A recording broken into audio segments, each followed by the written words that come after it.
नमस्कार, times of Swaraj में आप सबों का स्वागत है और मैं हूं संतोष सिंह। और आज हम टाइम्स ऑफ स्वराज में चर्चा करने जा रहे हैं कि कल कैबिनेट ने जिस नियमावली पर मोहर लगाई है, उस नियमावली के सामने आने के बाद शिक्षक काफी परेशान है। शिक्षकों की राय यह है कि सिर्फ दंडात्मक कार्रवाई इस नियमावली में है। हमारे सेवा शर्तों को लेकर कुछ ऐसी बातें नहीं हैं जो हमें लगे कि सरकार हमारे साथ खड़ी है, या फिर जो बातें कही गई हैं वो ज़्यादा यह दिखाने की कोशिश की गई है जैसे हम लोग काम नहीं करते। स्वाभाविक तौर पर जो बातें लिखी गई हैं कि महिला से कीजिएगा तो आपको ये कर देंगे, सीनियर बीपीएससी वाले से कीजिएगा तो ये कर देंगे, जैसे लगता है कि ये पूरा तबका अनुशासनहीन तबका है। जबकि खुद एसीएस कहते हैं कि 2-4% ऐसे लोग हैं, 2% ऐसे लोग हैं। तो 2% लोगों के लिए जिनको आपकी औकात नहीं है हटाने का, आप 2% को चिन्हित कर सकते हैं ना। उसमें अधिकांश बहुत सारे फर्जी शिक्षक भी हैं जो आपको बीआरसी में अपना डिप्टेशन कराया हुआ है, तो आपको तो औकात है नहीं कि उस पर कार्रवाई कर सके। बार बार कहने के बावजूद भी, सूचना मिलने के बावजूद पत्र जारी आप करते हैं, तब भी बीआरसी में वो लोग डिप्टेशन पर जो 2% है वो क्या करता है, बीआरसी में बैठ कर शिक्षकों की दलाली करता है। उस पर कार्रवाई करने की आपकी हैसियत औकात कुछ नहीं है। तो आप नियमावली में, ये नियमावली तो बरसों तक चलेगा ना। और इस नियमावली से क्या संकेत जाएगा कि शिक्षक सब उदंड है, महिलाओं के साथ गलत व्यवहार करता है, पढ़ाने वाले शिक्षकों के साथ असहयोग करता है। ये नियमावली यही कहता है ना कि इस तरीके के शिक्षक हैं, तब तो इस नियमावली में बनाया गया है ना। ये तो अपराध की श्रेणी में हुआ कि ये सब अपराध शिक्षक करते हैं और उसकी ये सजा मिलेगी। तो सवाल यह है कि जो इस तरीके के अपराधी हैं, जो खुद कहते हैं सिद्धार्थ जी आप कि वो 2%-3% है, तो उसको चिन्हित कीजिए, उसको दंडित कीजिए, उसको बाहर करिए ये इससे। तो वो तो हो नहीं रहा है। तो चलिए, शिक्षकों को इस बात को लेकर थोड़ी असहजता हुई है, वो थोड़ा मर्माहत भी है कि इनका नज़रिया अभी भी हम लोगों के प्रति सही नहीं है। ये बात भी वाकई में सही है। पिछले 1 साल से हम लगातार शिक्षकों के मसले पर संवाद कर रहे हैं, अपने तरीके से खबर भी बना रहे हैं। शुरुआत हमने मास्टरवा के खिलाफ किया था, वही मास्टरवा सिद्धार्थ जी जिसको आप 2% कहते हैं, उसी मास्टरवा के खिलाफ हम कार्रवाई एक्शन हो ये शुरू किए थे। और हमने सीधा अटैक किया था कि उस मास्टरवा सबको हिसाब किताब करना है। तो वो मास्टरवा को कार्रवाई करने में कहाँ आप एक से एक हम लोग खबर चलाते हैं। अभी भी बीआरसी में बहुत जगह डिप्टेशन है, क्यों नहीं कार्रवाई कर पाते? क्यों उसका मन इतना भरा हुआ है कि शिक्षकों से असहयोग करता है, बीपीएससी शिक्षक को काम करने नहीं देता है, महिला शिक्षकों को प्रताड़ित करता है। इतनी ताकत कहाँ से मिली है उसको? खैर, सवाल आज वो नहीं है। सवाल यह है कि नियोजित शिक्षकों को लेकर सरकार का जो रवैया रहा है, उस रवैया को लेकर जो मेरा अनुभव, खुद का अनुभव रहा है कि सरकार नियोजित शिक्षकों को लेकर जितनी सकारात्मकता से चीज़ों को रखनी चाहिए थी।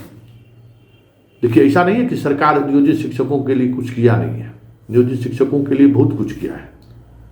लेकिन जिस तरीके से उसको रखना चाहिए था, संवाद स्थापित करना चाहिए था, हमें लगता है कि के पाठक और सिद्धार्थ के समय तो वो कदापि नहीं हुआ।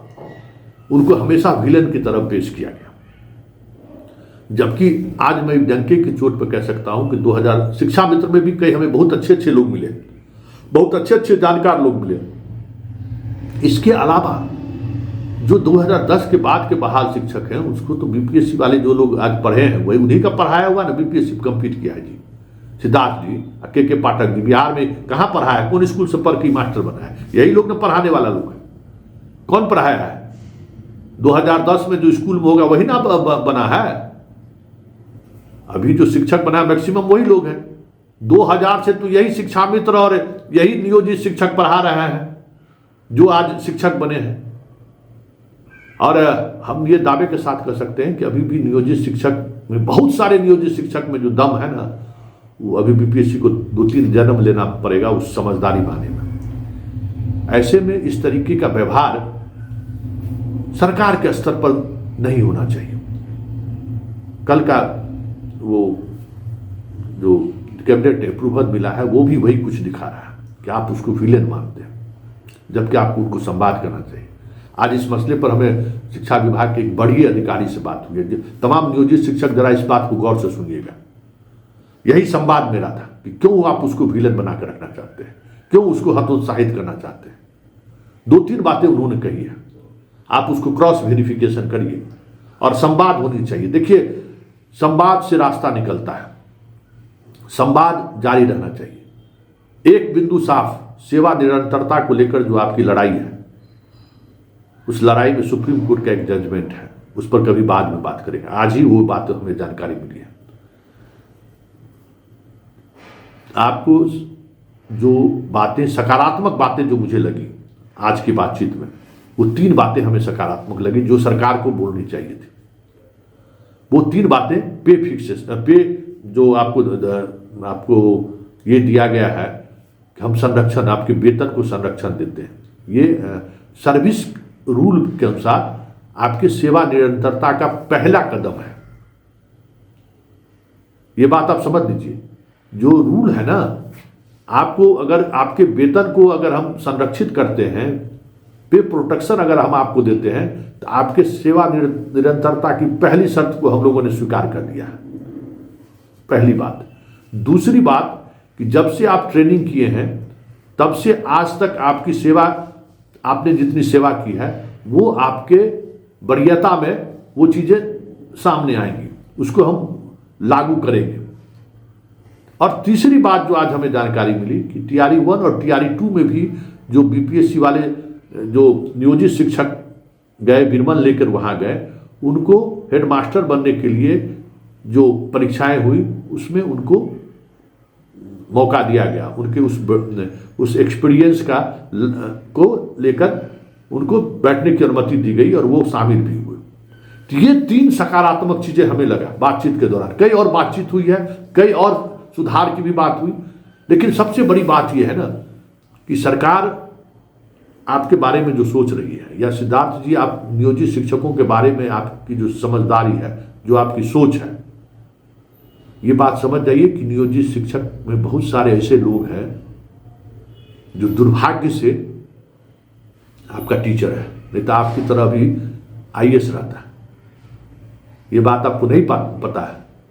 2-3 से हम बार बार चर्चा करते हैं। 2-3 शिक्षक को तो मैं व्यक्तिगत रूप से जानता हूं। एक तो मेरा बैचमेट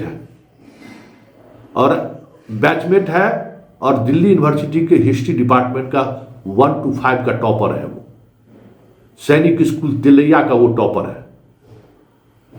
2-2 बार यूपीएससी का इंटरव्यू दिया, 3-3 बार बीपीएससी का इंटरव्यू दिया। संयोग है, किस्मत का खेल है कि उसका नहीं हुआ। लेकिन आज भी हम मानते हैं कि आपके लेवल के जितने आईएएस अधिकारी हैं ना, उस आईएएस अधिकारी को मेरा वो मित्र उंगली पकड़ कर बहुत कुछ सिखा सकता है आपको। क्योंकि हम लोग जहाँ से आईएएस फैक्ट्री से हम लोग बाहर आए हैं ना, उस आईएएस फैक्ट्री को हम लोगों ने देखा है कि क्या उसका ब्रेन का क्या ये रहता है। उसी फैक्ट्री से हम लोग आज पत्रकार बने हैं, और पत्रकारिता में जो कुछ चीज़ें अलग दिख रही है सिद्धार्थ जी, हम लोग, उसके पीछे भी कारण यही है कि हम लोग उस फैक्ट्री के हिस्सा रहे हैं। बनना नहीं बनना अपनी सब ऊपर वाले के हाथों में। तो ऐसे ऐसे लोग हैं कि किरोड़ी मल का टॉपर, बताइए आपके यहाँ टीचर नियोजित शिक्षक है जिसको हम जानते हैं। एक कलकत्ता की है महिला शिक्षक, कलकत्ता से पढ़ी, थ्रू आउट वहाँ से टॉपर रही हैं। वो अक्सर हमें जो वो कविता बनाकर सुनाती हैं, क्या जबरदस्त है भाई हिंदी साहित्य पे पकड़ उसकी। एक से एक नया भी हीरा है आपके पास, कहनूर है आपके पास। लेकिन सिर्फ संवादहीनता की वजह से वो सारे लोग डिमोरलाइज हैं। बात एक्शन एक्शन एक्शन की हो रही है, बात उनको साथ लेकर नहीं हो रही है। अरे भाई जैसा भी है, आप जितना टॉपरवा सबका जो लिस्ट जारी करते हैं, कौन टॉपर बनाया भाई? भले 16 दुनिया 8 काहे नहीं हो। पिछले 2000 से लेके 2024 तक जितने लोग आपके सरकारी स्कूल से पढ़कर जो कुछ भी बना है, उसमें तो इन्हीं लोगों का हाथ है जिसको आप विलेन बनाने के लिए लगे हुए, जिनको आप विलेन की तरह देखते हैं। तो जरा ये नज़रिया जो है ना आप लोगों का, उस शिक्षकों को आहत किया है। संवाद करिए, और उस चीज़ों में कई ऐसी चीज़ें हैं। आप जैसे मान लीजिए जनवरी से इन लोगों का टर्म प्रमोशन का पे फिक्स, नए तरीके का पे बाउंड सब कुछ लागू होना था, अब वो नहीं होगा। जून में होना था, जून जुलाई में, तो आप लोग कर दिए कि नहीं अब हम जनवरी में ही करेंगे, तो 6 महीने का वैसे ही नुकसान हुआ। अब जनवरी में फिर आप कर रहे हैं, उसका अलग नुकसान हो गया। तो ये भाई, ये बनिया की दुकानदारी क्यों खोल रखे हैं भाई? ये बात समझिए, ये बनिया की दुकानदारी टाइप आप शिक्षकों को ट्रीट कर रहे हैं। सिद्धार्थ जी, इस चीज को मनन करिए, संवाद करिए। आप अगर कहिए तो हम ऐसे शिक्षकों की सूची हम आप तक भेज सकते हैं। बहुत सारे शिक्षक, इतने क्रिएटिव शिक्षक सब हैं, आप हैरान रह जाएंगे कि आपके पास कोहिनूर है, बस उसको पहचानने वाला जोहरी चाहिए। कोई भी कोहिनूर को भी तो कोई जोहरी ही पहचाना होगा ना। खादान में काम करने वाला आदमी जो दिन भर कोयला खादान में कोयला निकालता, वो थोड़ी पहचाना होगा कि कोहिनूर है। तो कोहिनूर पहचानने की ताकत डेवलप कीजिए। और इस तरीके का जो आदेश है ना, इस तरीके का जो नियमावली है, वो नियमावली कहीं कहीं डिमोरलाइज कर रहा है, हतोत्साहित कर रहा है, और लगता है कि जैसे हम दंडात्मक कार्रवाई के लिए ही आपने नियमावली बनाई है। और संवाद स्थापित करिए। बहुत सारी चीजें, समस्याएं इन लोगों के साथ, उन समस्याओं पर बात होनी चाहिए। नहीं तो फिर आप पढ़ने पढ़ाने का ना संवाद है, ये तरीका पढ़ने पढ़ाना है। और मोरली अगर हतोत्साहित, मोरली अगर थोड़ा आहत हो जाएगा, तो फिर आप क्या इनसे रिजल्ट ले सकते हैं? और बात अगर हम शिक्षकों की करें तो हम समझ रहे हैं सिद्धार्थ जी इनका क्या लाभ उठा रहे हैं। ये सारे शिक्षक इसलिए इन सवाल तमाम आपके अपमानजनक संधि के बावजूद भी ये तैयार इसलिए है कि घर में हमको रहने का मौका मिले। ये जो घर का जो कमजोरी है ना, इस कमजोरी में इन लोगों ने भी अपना सब कुछ लुटा दिया है, सारा कुछ लुटा दिया है। लेकिन अभी भी वक्त है, संवाद होनी चाहिए। और नियोजित शिक्षकों से एक अलग तरीके से आप लोगों को कितना परीक्षा लिए, देखिए ना, ये बीपीएससी वाला तो वो पीटी दिया चला है। इन लोग को समझिए टी सक्षमता, आप क्या क्या परीक्षा लिए हैं आप लोग हैं? और उस परीक्षा के बाद ये लोग आज यहाँ पर पहुँचा, फिर भी आप उसको विलेन की तरह देखते हैं। प्लीज इस मानसिकता को बदलिए, तथ्यात्मक तरीके से चीज़ों को देखिए कि अगर ये लोग नकारा है तो आप खुद कटघरे में हैं। कि पिछले 24 साल के दौरान बिहार के सरकारी स्कूल से जितने लोग पढ़ के इंजीनियर, डॉक्टर, बीपीएससी से दरोगा, सिपाही, जो कुछ भी बना है, उसमें इसकी भूमिका तो नहीं होगी, या नहीं तो फिर पूरी भूमिका को नकार दीजिए।